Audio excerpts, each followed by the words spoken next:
welcome everybody to Campus Insiders right here on Stadium. I am Ray Crawford. Yeah, Southern Miss outstanding in baseball so far this season, ranked 13th in the Baseball America poll. We'll hear from their head coach Scott Berry coming up a little bit later on in the show. Let's get you caught up with the latest in the league from Conference USA, and we talk about the studio now. And Isaac Doug was the 7th ranked running back coming out of high school as ranked by Scout.com, but we saw very little of him in his only year of college football at USC. Is he the real deal? It was a crowded backfield there. Yeah. Here at Hockey Fest, fans had a chance to get access to an area that's normally reserved for players, staff, and coaches, thanks to Fox Sports Ohio hosting tours of the locker room. Let's go in and take a look.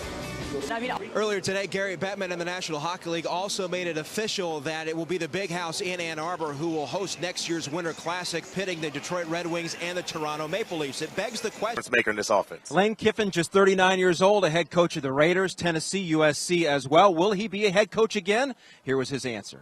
Yeah, I'm not worried about that right now. You're an inspirational story to a lot of people, and there are going to be a lot of people who watch this, fathers, mothers, and have their daughters and sons sit down, and they may say, I want to grow up and be like Teddy Bridgewater. What advice would you give to those young people?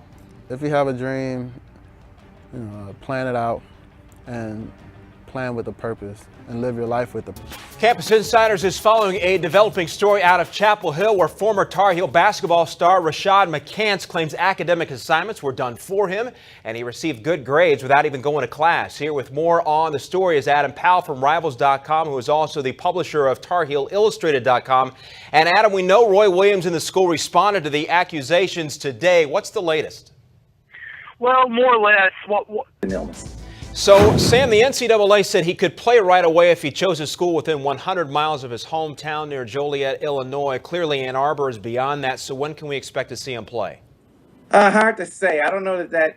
Stars come in having lost 2 of their last 3, the most recent a 4-1 loss to Phoenix on Tuesday night. Here's a look at what's on tap here in the pregame show this evening. Vinny Prospel and the Blue Jackets agreed to a contract extension yesterday.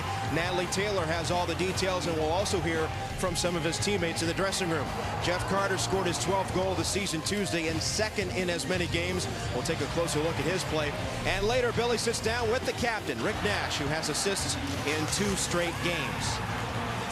Well, you will have a hard time finding a more respected player, a harder worker, a guy who enjoys the game as much as Vinny Prospel. Natalie Taylor joins us now. Natalie, he got some great news yesterday. You know what he did? This year on Campus Insiders, Marcus Davenport off to the NFL, the 14th overall pick. What does all that mean for your program?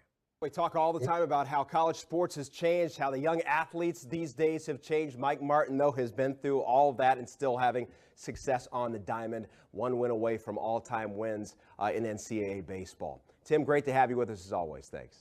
You got it anytime. And thanks to all of our insiders and head coach Justin Fuente as well. We'll see you tomorrow.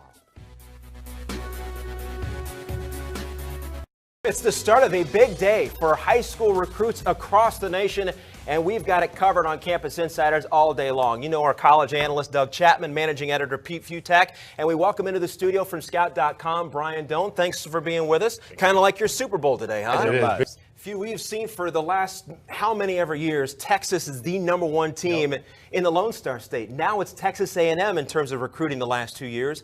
And despite losing their last 2 games of the season, Ohio State is still getting top shelf talent. How are these 2 programs doing it? Oh, well, first of all, Ohio State. Brian, we plan on hearing from Miami coach Al Golden coming up later today. He had a couple of commitments leave him when he was rumored for that head coaching job at Penn State, but how has he been able to salvage a good class at Miami? He's been able to salvage a good class. Big problem. A lot of pressure. Big national programs like USC and Texas, they can go into any living room in the country and recruit the top 5-star talent, much like they can do at Notre Dame. Brian Kelly about to wrap up his 5th recruiting class. Let's take a look around at some other campuses across the country, starting with the Fighting Irish.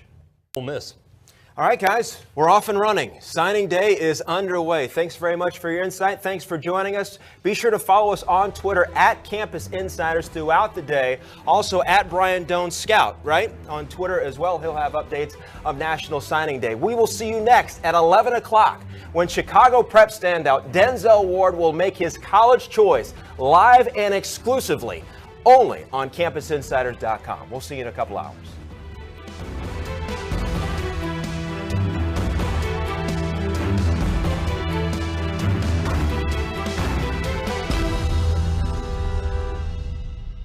defense. 602 yards of total offense for Air Force. No surprise with that option attack, 401 of those coming on the ground. This is headed toward